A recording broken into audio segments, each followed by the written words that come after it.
76వ గణతంత్ర దినోత్సవ శుభాకాంక్షలు తెలియజేస్తున్నాము.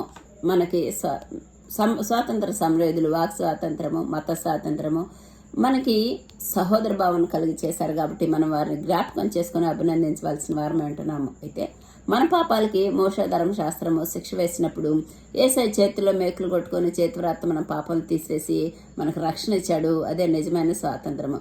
మనం పాపం చేసినప్పుడు ఆత్మ పాతాళంలోకి వెళ్ళినప్పుడు యేసయ్య మన పాపం నిమిత్తం చనిపోయి మూడోదన పునరుద్ధానంతో లేచి పరలోకానికి వెళ్ళి మన ఆత్మ పరలోకానికి వెళ్ళడానికి మార్గం సరళం చేశాడు. అది పరమ స్వాతంత్రము.